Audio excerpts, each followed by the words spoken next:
Okay, so I do have footage for y'all for day 4 post-op. On day 4, as you can see, I'm walking normal. I do feel a lot better than this morning, and actually, I was feeling some type of way today. You know, it's like I woke up fine, I was feeling good, but for some reason, when I started to regain the sensation of my booty, that was really not cool for me because I just was hurting kind of, and I hadn't felt any real pain since I've been here, and I stopped my medication after day 2. I have been on strictly nothing but antibiotics. I'm not really the type that want to take any hydros. Back in the day, I used to have kind of addictive personality, and I just don't want to fool with no drugs no more. So I feel like God got my back, and as long as I can bear it, I don't want to take anything. So I actually gave my pills to somebody else that didn't have pills because for some whack reason, but that's not my business. I really don't want to put their business out there. But I did give away my pills. I'm doing fine. I do got Tylenol extra strength if I need it, but I doubt that I'll even need it because I've been great. Besides that, today I kind of got a little depressed, because sometimes your results look one way and then we all know they look a different way. But because I do know this process and have researched this for 7 years, I am going to tell myself to calm down and to stick with the process. I'm going to tell myself not to freak out and stick with the process. I already knew what I was getting myself into, so why would I freak out now? And anyway, to the question, before I got cut off, somebody had asked me how would I deal with a jealous spouse. I do not know how I would deal with that because I don't even want to say it like that. I don't have a jealous spouse, so I can really not give you advice on that. I have the most supportive husband. He's great. He's wonderful. He's the reason I'm able to chase my dreams today. So he's the reason I'm able to even be here. You know, it's God first. God is the ultimate reason, but God blessed me with a man that supports everything that I do. We have a one-of-a-kind relationship. He trusts me, I trust him. We know for a fact that we are going to ride with each other till the end. So we don't have to worry about that. And I really pray and hope that one day you won't have to worry about it either. But I'm going to tell you this, when I was dealing with relationships like that, I was just telling somebody this morning. Before my husband, and my dad probably like, I think he used to call him corny. No, that's a whole nother one. My dad ain't like none of my boyfriends, and that's because my dad was a hard-working man. My dad provided for his family, and he was always a good father, and I always got with people that wasn't about nothing. They wasn't doing nothing. They wasn't worth nothing, and he was probably wondering why I was with him. I understand. So a father knows, he ain't nothing. What the heck is wrong with you? So at the end of the day, I had to come to the point in life where it's like, come on now, Felicia, what is you even doing out here? And I'm not saying this is my story. I don't know what your situation is. I'm just telling you a little bit about me. And when I was going through things and I didn't know how to get out of a situation, this used to be my number one prayer, y'all. My number one prayer. And in my last relationship, I was dating somebody, the name start with an S. I'm not going to put them out there, but my family know who I'm talking about. And I was so fed up. And I knew I'm tired of this. I want something better out of life. And I'm the one to get myself in these situations because I don't want to be alone. Look, all the stuff I go through, it is so much better if I'd have just stayed by myself. But my number one prayer, I'm going to share with y'all, and if y'all ever going through something, I prayed this prayer and God took care of it for me. I said, Lord, because I used to be scared to hurt people's feelings for some reason. I could just say, get out of here.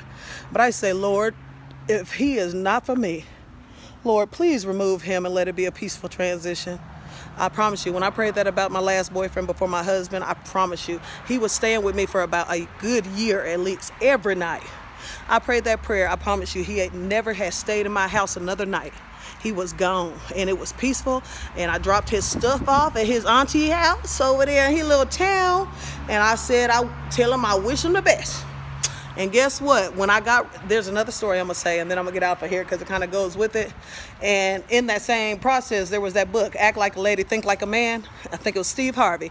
And I told some people this story before because I love the story. Steve said, Mama, ain't you proud of me? I saved all this money. I'm about to give me a new car. And, I guess this was at dinner time. I really don't recall the story all the way, but this is the gist of the story. And his mama, I guess, didn't act too excited. So he's like, Mama, I told you I done saved all this money. I'm going to buy me a new car. And I guess she just went excited. And one day he said, Mama, look, I done told you I done saved this money. I done did good. I made all this money. I'm about to buy me a car. What's going on? Why you not happy for me? And his mama said, boy, before the Lord can bless you with something good, you need to go get that junk out the driveway. You ain't got nowhere to park your new blessing. You know what I'm saying? The car in the driveway was broke down. The one he was trying to bring in was perfectly running, but he couldn't park it because the junk was still there. And I don't know your situation, but you done got me going on something because I had so many bad relationships. I'm gonna get off that subject, but I just wish you the best. I don't know your situation, and it might not be jealousy. It might just be that they truly love you and they want the best for you, and maybe they're scared just like you are, because we're all scared to have surgery. And if somebody truly loves you, they may just be afraid and they don't want nothing to happen to you. So I don't know your situation. It could look like jealousy, but it could be strictly fear, and they don't know how to express it. They're scared to let you go get it. They're scared they might lose you or whatever. You know, all the thoughts go through our head when we come to have surgery. Ain't been under the anesthesia before, don't know what's going on. You know, it's scary, and it's scary for your partner too. If you have a real partner, y'all are not just one. Y'all are not two different people, especially if you're married. Y'all are one.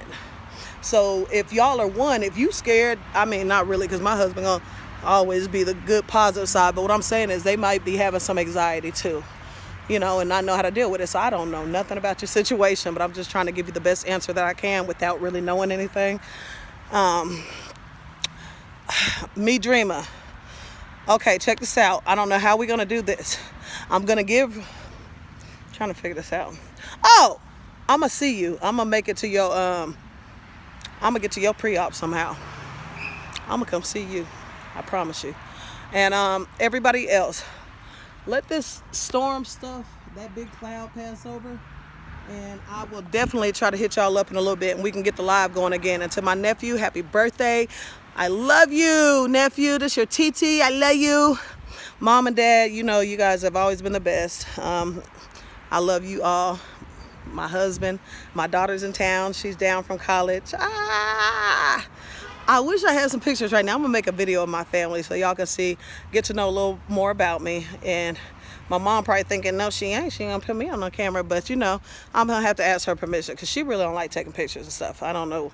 She's so pretty too. I don't know why she won't take the pictures. But anyway, Jazzy, my sister, my little sister Jazz, I love you. I love you all. And I will see y'all later. And you guys know always, if you haven't already, go ahead and subscribe and hit the notifications so you don't miss none of these lives. I love y'all.